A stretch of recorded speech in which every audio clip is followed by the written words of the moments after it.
falar sobre auxílio emergencial. E estamos com uma craque aqui na linha, viu, Sônia Blota? Opa! A nossa consultora, já é quase da família Bandeirantes, exatamente. Colunista. Já pega a cesta de Natal. Vem aqui, toma o café do Roger Palme Duarte, o melhor café da Rádio Bandeirantes. Do Linha Direta com a Justiça, enfim, Exato. O ouvinte conhece bem a doutora Marta Geller, advogada e mestre em Direito Social. Doutora Marta Geller, prazer tê-la aqui conosco. Tudo bom, doutora Marta? Boa tarde, seja muito bem-vinda outra vez. Boa tarde, Sônia. Boa tarde, Agostinho. É um prazer estar aqui no Bandeirantes Acontece. Boa tarde para todos os ouvintes da Rádio Bandeirantes. Estou com saudade desse café aí na rádio, viu, pessoalmente. Vamos esperar. Eu também tô, viu, porque é só para alguns que vem o café. Não, para mim, eu não posso reclamar, aqui, viu, Agostinho e doutora Marta. Eu tenho essas regalias. Então, mas você merece. É que o Roger já vê aquela minha cara de cansaço, aí ele fala, não, vamos fazer um café para a Sônia que ela precisa ressuscitar. É isso aí. Olha só, doutora Marta, auxílio emergencial. Foi a solução, né? Foi o alento mesmo, foi a salvação da lavoura nesse ano para a economia e principalmente para as famílias que ficaram desamparadas. Só que aí veio o dia seguinte, né? Vem o ano seguinte e acho que não temos nada para colocar no lugar, ou estou enganado? Então, Agostinho, no momento a gente não tem nada para colocar no lugar. E a gente tem que fazer uma reflexão do ano que passou e da importância da Seguridade Social nesse momento de pandemia, porque foi ela que salvou os brasileiros da extrema miséria. Por quê? Por que eu falo isso? Porque a Seguridade Social brasileira é o maior programa de distribuição de renda que nós temos. E o que foi feito? O Congresso Nacional aprovou o auxílio emergencial, que foi pago entre abril e agosto, no valor de R$600. A partir de setembro, ele passou a ser pago no valor de R$300, e assim foi feito até dezembro. Em janeiro não há previsão, e pasmem nossos ouvintes, por que não há previsão? Se a pandemia não acabou, se a vacina ainda não chegou, nós não temos ainda data certa qual vai ser essa data onde todos os brasileiros estarão vacinados e imunizados.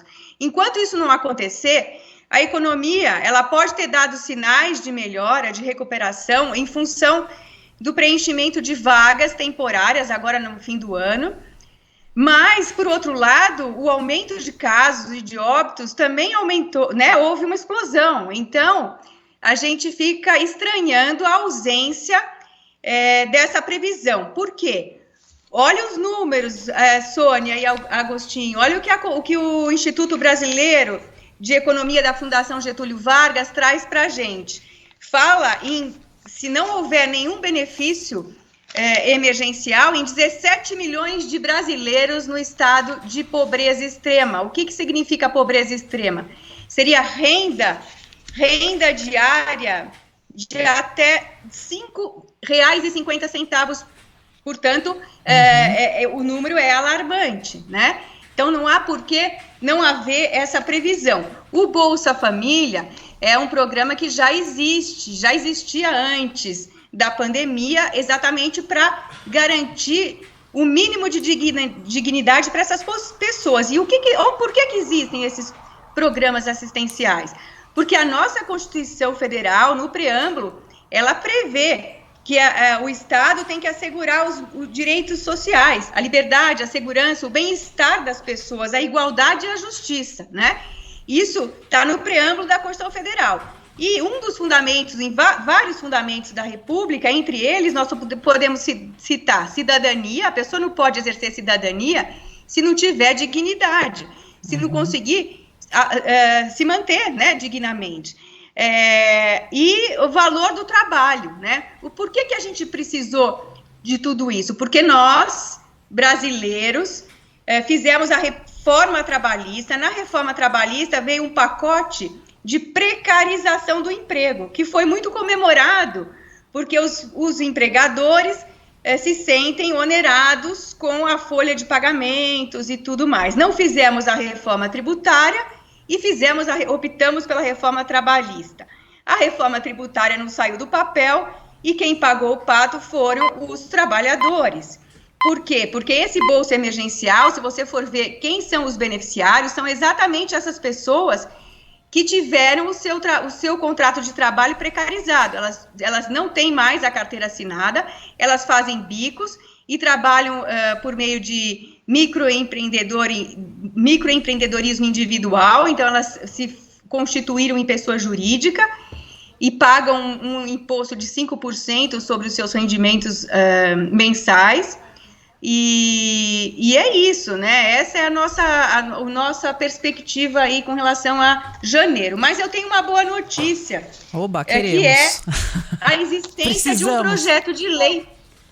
Tem um projeto de lei de número 5.495, agora de dezembro de 2020, de autoria dos senadores Alessandro Vieira, do Partido Cidadania, e do senador Esperidião Amin, do PP. Esse projeto de lei de 14 de dezembro de 2020, é um pouquinho antes de 14 de dezembro, mas tem uma tramitação lá, se você entrar no site do Senado Federal, você, nosso ouvinte, vai poder acompanhar. E existe, agora o problema é que eles querem prorrogar por mais 3 meses, até 31 de março, o benefício emergencial de R$300, no mesmo molde do última prorrogação. Quer dizer, não teria nenhuma surpresa para o governo federal, né? Ele prorrogaria até 31 de março de 2021. Só que agora o Senado vai entrar em recesso, né? Do dia 23 de dezembro a 1º de fevereiro. Algumas coisas urgentes podem tramitar e esperamos aí dos nossos senadores que esse projeto de lei saia do papel, né, para socorrer as pessoas mais vulneráveis do nosso país. Porque a nossa Constituição prevê isso. Nós, como cidadãos, nós esperamos que isso aconteça, né? Até porque, doutora Marta, se houver uma interrupção, é bem complicado no auxílio emergencial, porque existe uma bateção de cabeça aí que há correntes que defendem que o Bolsa Família ampliado poderia suprir a interrupção do auxílio emergencial. Isso não é verdade, né? Não é verdade. E a gente percebeu a existência de muitos brasileiros que nem no Bolsa Família estavam inscritos, porque sequer o documento de identidade eles tinham.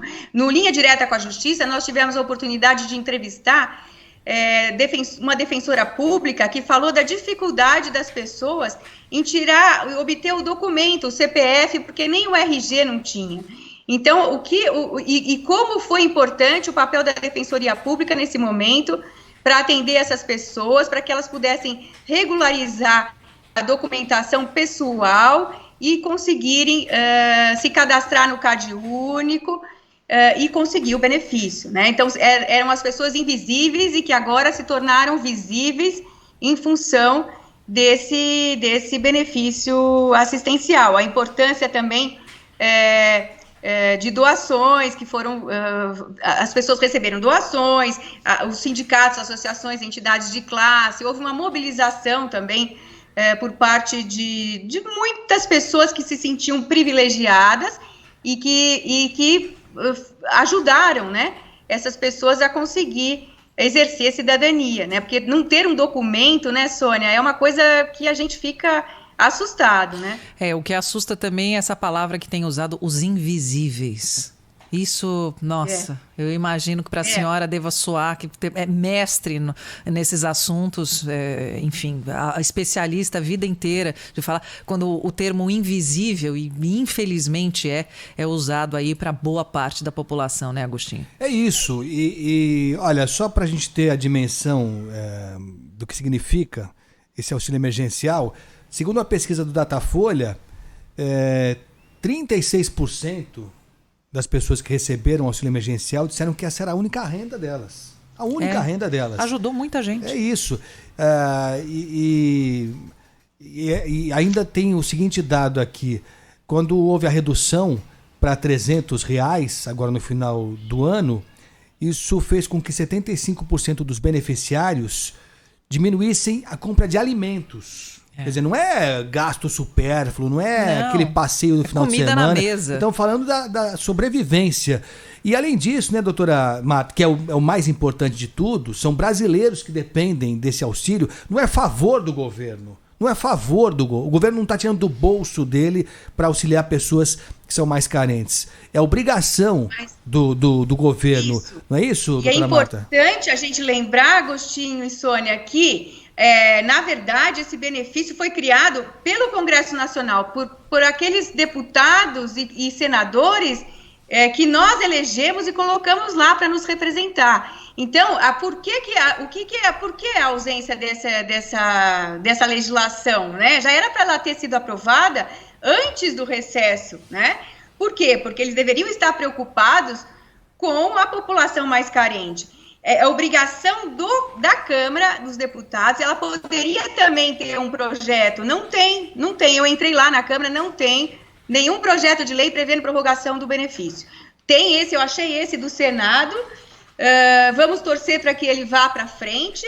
Agora, existe também a iniciativa popular. Muitas pessoas, é muito raro você ver, só tem 4 projetos de lei que foram aprovados pela iniciativa popular.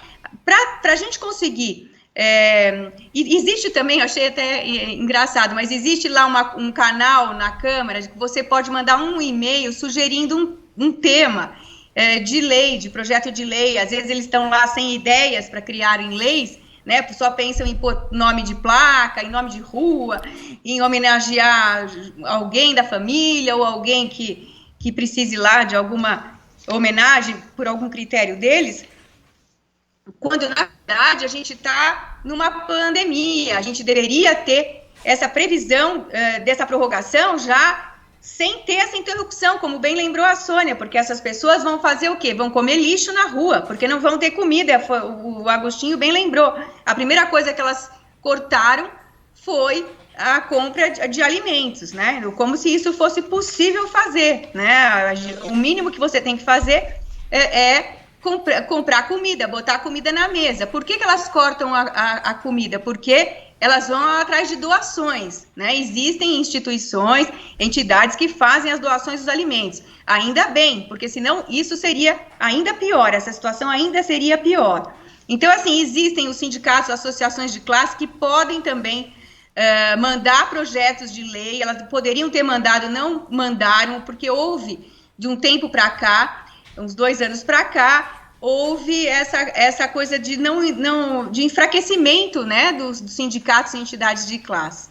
Isso também aconteceu na nossa sociedade, tanto a precarização dos empregos como a valorização dessas entidades que representam os interesses dos trabalhadores. Agora, quando... E isso é um problema. Desculpe. Quando o presidente da Caixa Econômica Federal, Pedro Guimarães, ficou surpreso, Sônia, que ele não imaginava que houvesse famílias no Brasil que viviam do que catavam no lixão. Jura? Eu não sei, acho que ele veio de um outro planeta. Mas um cidadão desse chega até a presidência da Caixa Econômica Federal, que a gente sabe muito bem que é um dos instrumentos mais importantes para fomentar a economia, a pequena economia. Exatamente. Né? Se ele não tem noção de que tem gente nesse país que vive do lixão, então aí vai pedir para essa gente ter sensibilidade e fica complicado, né, doutora Marta? É complicado. Com certeza, não dá. É só andar pela Avenida Paulista que você vai ver as pessoas lá na porta do McDonald's esperando o lixo para se alimentar. E isso dói na gente, né? Isso machuca a gente. Então, a gente que teve a oportunidade de estudar, acesso à educação, a gente não consegue acreditar que as pessoas que têm nas mãos o poder para fazer a diferença, mudar esse país e deixar para as próximas gerações um país, uma sociedade mais justa e igual, a gente fica mesmo indignado, né? Mesmo porque, se você não tem um plano de vacinação imediato, você não pode simplesmente descartar o socorro social por meio do benefício emergencial. Agora, eu estava falando da iniciativa popular. As pessoas existe a possibilidade também das pessoas se unirem e pegarem assinaturas. É preciso de 1% de todo o eleitorado brasileiro, sendo que desse 1%, 3 3%, 3/10 tem que ser de pelo menos 5 estados, 3/10 dos eleitores de pelo menos 5 estados diferentes da federação. Então, é por isso que é difícil, é uma dificuldade você conseguir realmente todas essas assinaturas e conseguir dar início a um projeto de iniciativa popular. Mas não acho crível, né, Sônia, nem Agostinho, que o nosso Congresso Nacional fique desatento com relação a essa necessidade da prorrogação, e eu acredito muito que isso vai acontecer, mesmo ser contra a vontade do presidente da República, porque vai haver uma pressão aí grande, e nós temos ano também vai ter eleição, né, na Câmara, do presidente da Câmara, presidente do Senado, tudo isso aí vai impactar a agenda dos nossos congressistas. É uma pena que a gente dependa dessa agenda política deles. E de um recesso. É hora de que recesso, interessa menos Agostinho? pra gente, né? Isso interessa menos. Esse é. intestino aí da política não me interessa muito. Mas se for necessário isso para que eles votem o que é essencial pra gente, fazer o quê? Doutora Marta Geller, foi um prazer tê-la aqui conosco. Com tudo isso, com essas mazelas todas, que esse final de ano seja de paz. O que queremos. Sempre paz, viu, doutora Marta? Tá bom? É isso mesmo. Isso mesmo. Para vocês também, querida. Feliz Natal, que 2021 seja um ano do papel, da importância da imprensa, né? Para poder fazer valer aí o direito e o exercício da cidadania para as pessoas menos favorecidas. É isso que eu desejo. A gente Amém. Tenta fazer nosso melhor, doutora. Amém, viu? Doutora Marta Geller, querida. que é advogada e mestre em Direito Social, faz parte aqui do nosso Linha Direta com a Justiça, falando com a gente sobre esse problema que está para ser resolvido ainda do auxílio emergencial ou do que vai entrar no lugar do auxílio emergencial.